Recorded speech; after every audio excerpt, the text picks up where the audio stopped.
NEET net ചോദ്യപേപ്പർ ചോർച്ചാ വിവാദത്തിനിടെ national testing agency director ജനറലിനെ മാറ്റിയിരിക്കുന്നു എന്നുള്ളതാണ്. DG സുബോധ് കുമാറിനെതിരെയാണ് കേന്ദ്ര സർക്കാരിന്റെ നടപടി.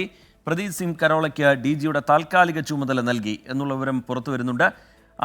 ആർ അച്യുതൻ വിവരങ്ങളുമായി ചേരുന്നുണ്ട് ഡൽഹിയിൽ നിന്ന്. അച്യുതൻ, പരീക്ഷാ ക്രമക്കേടുമായി ബന്ധപ്പെട്ട് രാജ്യവ്യാപകമായി നടക്കുന്ന പ്രതിഷേധം, ഈ സമിതി രൂപീകരിക്കുന്ന സാഹചര്യം, സമിതിയുടെ റിപ്പോർട്ടിനൊന്നും കാത്തിരിക്കാതെ തന്നെ കേന്ദ്രം നടപടിയിലേക്ക് കടക്കുന്നു. വിവരങ്ങൾ എന്താണ് അച്യുതൻ? റീജിത്ത്, നിരവധി ആരോപണങ്ങളാണ് നീറ്റ് നെറ്റ് പരീക്ഷയുമായി ബന്ധപ്പെട്ട നാഷണൽ ടെസ്റ്റിംഗ് ഏജൻസിക്കെതിരെ ഉന്നയിച്ചത്.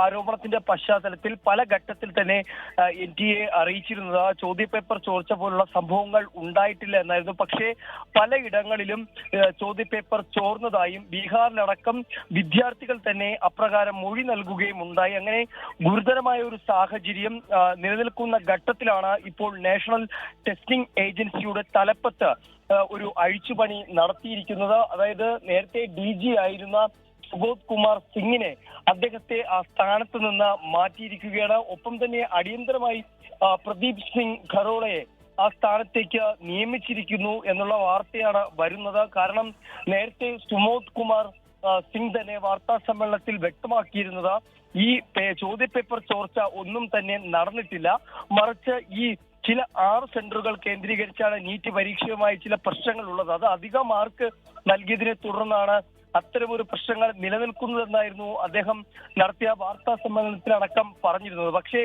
അതിനുശേഷം രാജ്യത്തിന്റെ പലയിടങ്ങളിലും ഈ ചോദ്യപേപ്പർ ചോർച്ച നടന്നതായി പോലീസ് കണ്ടെത്തുകയെന്ന ഒരു സാഹചര്യമാണ് ഉണ്ടായതെന്ന് സാമ്പത്തിക കുറ്റകൃത്യ വിഭാഗം തന്നെ ഒരു റിപ്പോർട്ട് അത് വിദ്യാഭ്യാസ മന്ത്രാലയത്തിന് കൈമാറിയിരുന്നു.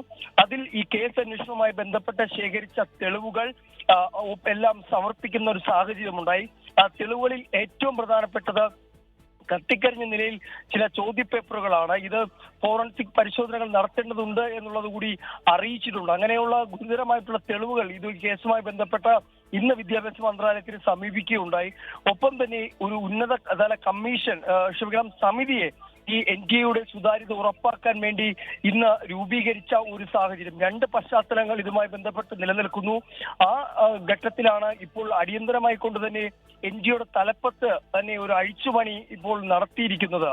ശ്രീജിത്ത്, അച്യുതൻ, ഒന്ന് പ്രതിപക്ഷം ഈ വിഷയം ഏറ്റെടുക്കുകയും വലിയ രാജ്യവ്യാപകമായി പ്രതിഷേധം നടത്തുകയും ഒക്കെ ചെയ്യുന്ന നില, പലയിടത്തും അത് അക്രമാസക്തമായി മാറുന്ന ഇതൊക്കെ കഴിഞ്ഞ ദിവസങ്ങളിൽ നമ്മൾ കണ്ടു.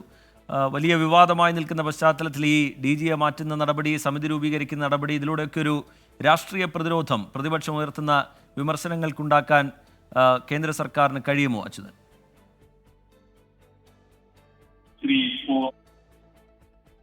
ഇതൊരു വിവാദങ്ങൾ ഇതുമായി ചുറ്റിപ്പറ്റി നിരവധി വിവാദങ്ങൾ ഉടലെടുത്തിരുന്നു. പ്രതിപക്ഷം തന്നെ പറഞ്ഞത് NTA വിശ്വാസ്യത കെടുന്ന ഒരു സാഹചര്യമാണുള്ളത്. ഒപ്പം പരീക്ഷയുടെ വിശ്വാസ്യത രാജ്യത്ത് ചോദ്യം ചെയ്യപ്പെടുന്നു എന്നുള്ള രൂക്ഷമായ വിമർശനങ്ങൾ പ്രതിപക്ഷം ഉന്നയിച്ചിരുന്നു.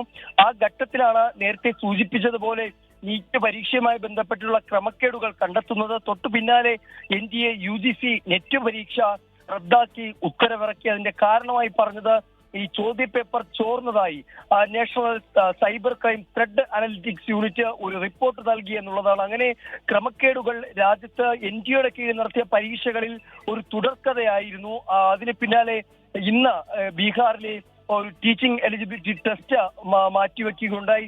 ഇന്നലെ രാത്രി CSIR നെറ്റ് പരീക്ഷയും മാറ്റുന്ന ഒരു സാഹചര്യമുണ്ടായി. അങ്ങനെ ആശങ്കകൾ, വിദ്യാർത്ഥികളെ സംബന്ധിച്ച് ആശങ്കകൾ നിലനിൽക്കുന്ന ഒരു ഘട്ടമാണ് നിലവിലുള്ളത്. ഒപ്പം പ്രതിപക്ഷം ഇപ്പോഴും വിമർശനങ്ങൾ ഈ ഏജൻസിയുമായി ബന്ധപ്പെട്ട് ഉന്നയിക്കുന്നുണ്ട്. അതായത് കൃത്യമായ ഒരു സുരക്ഷാ സംവിധാനങ്ങളോ പരീക്ഷയുടെ. ശരി, ആർ അച്യുതൻ ഡൽഹിയിൽ നിന്ന് വിവരങ്ങൾ നൽകുകയായിരുന്നു. നീറ്റ് നെറ്റ് ചോദ്യപേപ്പർ ചോർച്ച വിവാദം, അതിൽ നാഷണൽ ടെസ്റ്റിംഗ് ഏജൻസി ഡയറക്ടർ ജനറലിനെ കേന്ദ്ര സർക്കാർ മാറ്റിയിരിക്കുന്നു എന്നുള്ളതാണ് വളരെ പ്രധാനപ്പെട്ട വാർത്തയാണ്. ആർ അച്യുതൻ അതിന്റെ വിശദാംശങ്ങൾ നൽകുകയായിരുന്നു.